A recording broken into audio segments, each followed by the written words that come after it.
All right, so right after the 90 minute or the full-time whistle at the Santiago Bernabeu, Real Madrid advancing to the last 16. It was quite shocking seeing these two powerhouses play the playoff round, but that is also one of the dynamics of the new UEFA Champions League format, which has seen a bit of casualties. But the latest one actually has been Manchester City booted out of the tournament. Pep Guardiola and his charges leaving back to the city of Manchester with absolutely nothing. Gentlemen, quickly on the game we just witnessed. Let me start off with you, Courage. We just saw it. No Haaland, no Kevin De Bruyne for Manchester City. John Stones, just exiting the game very, very early on. But what do you make? You think it was a well-deserved victory for Real Madrid, and you think Manchester City? I think Pep Guardiola lost the game even right in the dressing room with the kind of lineup he came with, the approach he came with, playing Omar Mamouche as false nine ahead of the free scoring Erling Haaland. Even in the first leg, when if we were judging Erling Haaland based on his recent form, you could say that in the first leg he scored a goal against Real Madrid. So why was he on the bench? And he actually scored two. You see, thank you for the correction. And then how about Kevin De Bruyne also left on the bench? For what reason? For Nico Gonzalez to play? Kovacic, who should be in the starting 11, or if anything, should be an early substitute, also only lasted about 5 minutes to the end of the match. You see, so he lost it right from the dressing room. He came with an approach to contain Real Madrid. But when they're coming up against Real Madrid does not care. They don't want to hold possession. They only want to do the necessary. Let's hit our opponent on counter-attack. We have the men. Rodrigo can run, can take you on, same as Mbappe and then Vinicius. So we don't care. The middle there is not our thing. We don't want to keep the ball. Initially, when Kroos, Casemiro and Modric were that trio in the midfield, that was when they were caressing ball and then holding up play. But now, they don't care. They only want to do the necessary. After 3 touches, the ball should be at the opponent's 18-yard. And then that's the mentality they came with. And then with Manchester City coming with a defensive mindset, it backlashed. And then what happened? First half, they beat them by 2 goals. It was only a matter of cooling tempers and then managing the game. They did it very well. City got their goal very, very late in the game. If it came earlier, maybe it could have changed something. But then what happened? We still couldn't see De Bruyne or Haaland coming.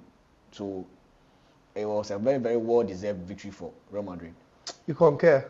Top performance by the 15-time champions. And then for Manchester City, we're saying that, at least it was a game that they knew, even from the blast of the whistle in the first leg, they were never going to win.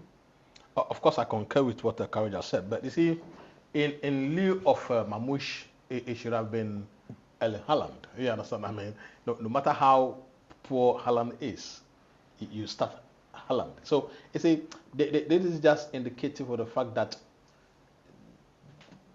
Pep Guardiola has just stated that he does not really believe that on the biggest occasion, Erling Haaland could give him or serve him well. You understand? I mean, but it is whitewashing. It cannot really pinpoint the reason for which Haaland was put on the bench, because in the first match he started and he gave them 2 goals. You understand? So I thought that Haaland should have started this game. I might be wrong though. I'm not a coach. But you even think down the stretch, at least there should have been a point where he should have introduced his top marksman. Yes, the moment the second half started, we had indicated prior to the second half, the first half ending, that we would want to see Haaland and then Kevin De Bruyne in the game.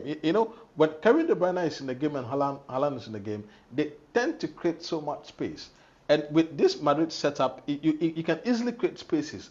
But because they are not moving the ball at the pace that they are supposed to, you cannot create space, or you cannot create holes or spaces in the defensive setup of the opposition if you are not moving the ball quickly. And that is what Man City did against Newcastle. The moment they get the ball, they transitioned.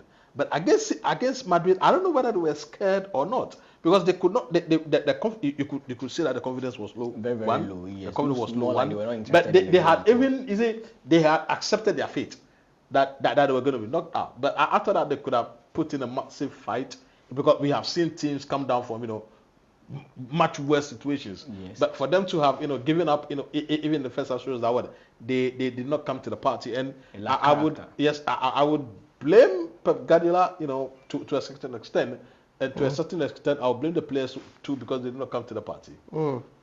But where next for City quickly, Courage? Where next for City after here? Should they be focusing on the FA Cup? Manchester City, they are victim of their own success. I must be honest, because if you look at a team like Manchester City, not so much history, pedigree, not so high.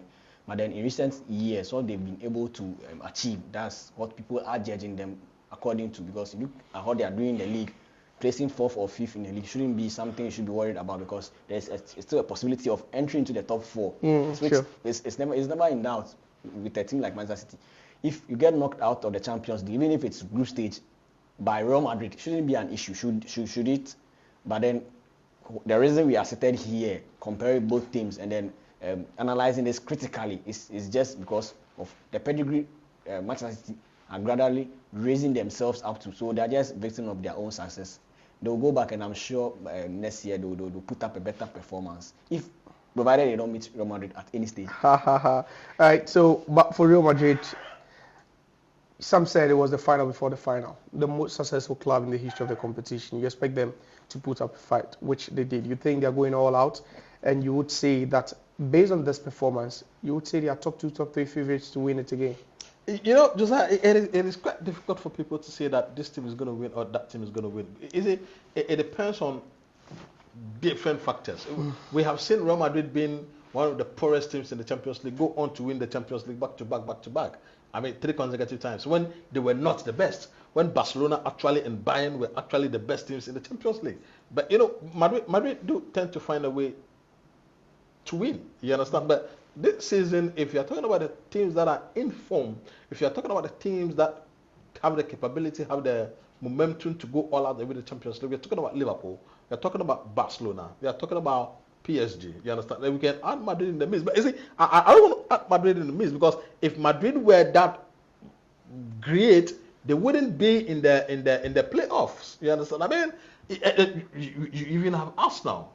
In the Champions League, Arsenal has been fantastic in the Champions League, and they've been great in the league as well. So if they are able to manage the injuries, remember that the injuries have been the problem for Man City, for Arsenal. So if they are able to by the time they get to March, they are able to bring most of their players back. It's going to be a possibility for us to put them into the shadow of the clubs that are capable or have the momentum to win the Champions League. So I am not going to say that Madrid has the capability to win the Champions League, because they have won it severally. But they have won it severally not because they were the best in the years that they had won it, but they just find ways to win the Champions League. So is it likely to happen again? I am not sure, but I do believe that any team among these 4 or 5, Barcelona, PSG, Real Madrid, Arsenal, Liverpool, any of them has the capability to win the Champions League. So Borussia Dortmund through to the last 16. You have Real Madrid also beaten Manchester City to advance into the last 16, and then also Paris Saint-Germain, they battered Brest by 7-0. 10-0 aggregate to also advance. One game is into extra time. PSV at the Philips Stadion leading Juventus 2-1, aggregate 3-3. Thanks so much, gentlemen. Kai, thanks for coming. It's always a pleasure having you. And then also Atiga Mauli Nudu Force. I shook you and I got 6, so I'm not shaking you again. Perhaps that's his own cup of tea. But to you out there, don't forget to subscribe to the RMedia channel on YouTube, and then also across the various social media platforms, and stay up to date with all the latest in the world of sports. My name is Josiah. Thanks for having you. Bye.